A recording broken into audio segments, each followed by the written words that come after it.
In the modern world, few topics are as quietly controversial, misunderstood, and surrounded by confusion as the role of masturbation in men's health. For generations, it's been a taboo, spoken about in whispers, shrouded in shame, and often buried under layers of misinformation. But today, more than ever, it's a conversation we need to have. Honestly, openly, and with clarity, because as lifestyles change, as digital content becomes more accessible, and as solitude grows more common in men's emotional lives, a new pattern is emerging, one that doesn't just affect physical health, but the mind, the heart, and the spirit. Masturbation in itself is not inherently harmful. In fact, it's a normal part of human sexuality, one that has been shown to have various physical and psychological benefits when done in balance. It can reduce stress, help with sleep, and offer a safe space to explore one's body. But the problem isn't the act itself.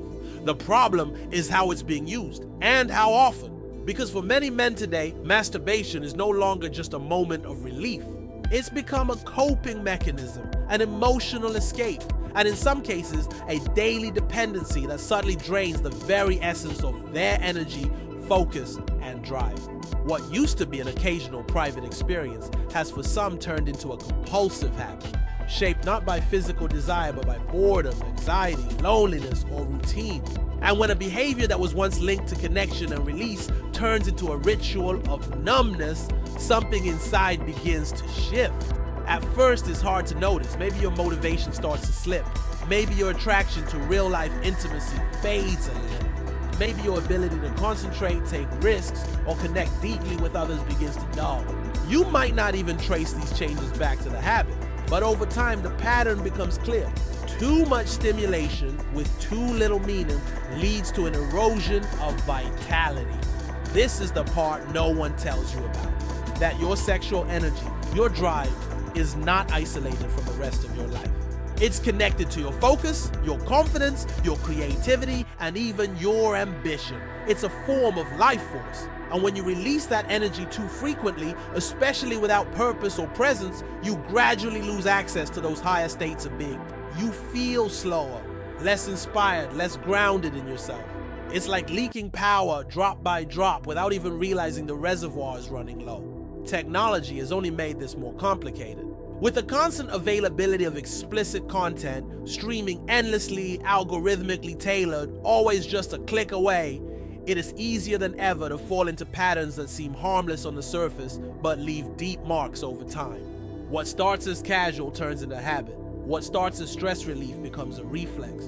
And in the background, a man's relationship to his body, his desires, and even his self-worth quietly begins to change. Because masturbation, when it becomes excessive, does something subtle but significant. It conditions the brain to expect instant gratification. It rewires the reward system to seek dopamine spikes without the effort, without the emotional connection, without the uncertainty and growth that real intimacy demands. And the more the brain learns this shortcut, the harder it becomes to engage in meaningful connection. You might find yourself avoiding intimacy altogether, not because you don't want it, but because your brain is already used to a version of satisfaction that's simpler, quicker, and under your control. But that control comes at a cost. You begin to lose the hunger that drives you toward others. You stop feeling the tension that once pushed you to act, to speak up, to pursue. Your edge softens, your emotional range narrows, and slowly you begin to wonder what happened to the passion you used to feel. Not just sexually, but in every part of life. That's the deeper truth. Excessive masturbation doesn't just affect your body. It reshapes your mind and disconnects you from your deeper desires. It's not about morality. It's not about shame. It's about energy, presence, the ability to engage fully with the world around you. Once a man realizes this truth, that his energy is being spent on something that gives little back, the real transformation can begin. Because awareness is power.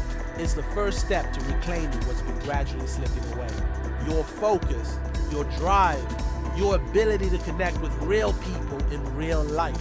When you start to become conscious of your patterns, not with judgment, but with curiosity, you begin to see how much control you actually have. And this isn't about quitting entirely or denying your sexuality. It's about shifting from unconscious habit to conscious choice. It's about asking yourself, why am I doing this right now? Is it because I truly feel desire? or because I'm avoiding something? That question alone can change everything. Because once you start recognizing the emotional drivers behind the behavior, boredom, stress, loneliness, avoidance, you can begin to respond differently. You can choose presence over escape. You can choose growth over comfort. There's a deeper reward that comes from restraint, not in the sense of suppression, but in the sense of redirecting your energy. When you hold on to your sexual energy, even for short periods, something shifts. You start to feel more grounded. Your thoughts become sharper, your eyes clearer, your body feels stronger. And beneath it all, there's a quiet sense of confidence returning, not because you've achieved something externally, but because you've stopped giving away your power to something that doesn't serve you. This is why so many men who reduce or pause excessive masturbation report improvements that go far beyond the bedroom. Their sleep improves, their mood lifts, their anxiety decreases, they feel more creative, more assertive, more alive. Why? Because they've stopped numbing themselves. They've stopped reaching for a quick fix and started leaning into the fullness of being. They've let discomfort teach them instead of trying to silence it. And yet this journey isn't easy, especially when the habit is deeply ingrained. At first, it may feel strange. You might feel restless, distracted, or even frustrated, but those feelings are part of the detox. They're signs that your system is waking up again. That the parts of you that were muted are beginning to reawaken. That you're rebuilding a relationship with your body and your desires. Not as a place of shame, but as a source of strength. There's something sacred in that process. Something ancient and powerful. Because when you choose not to release your energy at every impulse, you're not just building discipline. You're building presence. You're learning how to sit with tension, how to hold your desire, how to transmute it into action, into purpose, into passion. And that is what separates a man who is driven by habit from a man who is driven by intention. This isn't a moral crusade. It is not about labeling the habit as bad or pretending that you should live without desire. Quite the opposite. Desire is a gift. It's a fire. But like any fire, it must be tended with care. Left unchecked, it can burn through your energy, your time, your self-respect. But when channeled, it becomes a force that can drive you forward in every area of life. Intimacy, creativity, confidence, connection, they all come from the same root. And the more you protect that root, the stronger you grow. That is what Men's Health is beginning to explore more openly. That our well-being is not just physical, it's energetic, emotional, psychological. And when one part of us is off balance, the rest suffers too. So the next time you feel the urge, not the natural, occasional desire, but the compulsive, restless itch, pause, breathe, ask yourself what you're truly seeking. Maybe it's connection, maybe it's comfort, maybe it's just a break from the noise, and maybe, just maybe, you're ready to give yourself something deeper. The truth is the world has changed faster than we've been able to adapt. Never before has stimulation been so instantly available, so tailored to our fantasies, so relentless in its pull. And while our bodies may respond to the flood of digital arousal, our souls are often left emptier. It is not that we've lost the ability to feel desire. It is that we've indulged it through overuse, overstimulation, and overconsumption.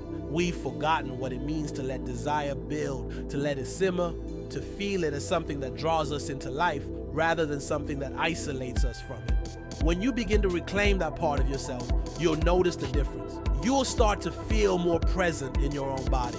You'll begin to engage with people, not just from a place of physical attraction, but from emotional presence. Real connection will start to matter more than pixelated pleasure. You'll notice how your energy shifts throughout the day, how you sleep better, how you make eye contact more confidently, how your motivation to build, create, and grow returns in quiet, powerful ways. And in intimate relationships, everything changes. Instead of bringing a distracted, overstimulated mind into the bedroom, you bring clarity, you bring depth. You're able to connect emotionally, not just physically. You're more patient, more attuned, more in sync. And that kind of presence doesn't just improve your performance, it strengthens the bond, the trust, and the pleasure of both partners. Because intimacy is never just about the act. It's about being seen, being felt, being real. This is where health and masculinity meet. Not in force or control, but in awareness and ownership. It's about knowing what drains you and what fuels you, what dulls your senses and what brings them back to life.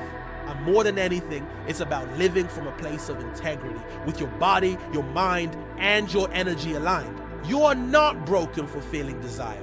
You're not weak for struggling with control. You're human. And like every human, you have the power to grow beyond your habits. You have the capacity to choose. And those choices, small, quiet, daily, can lead you back to a version of yourself that's more vibrant, more powerful, and more alive than you may have realized was possible. So if you've been caught in a cycle, know that you're not alone.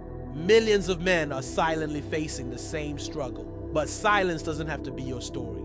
The path forward begins with honesty, with acknowledging where you are and where you want to go. From there, everything changes. One conscious moment at a time. This conversation isn't about guilt, it's about awareness.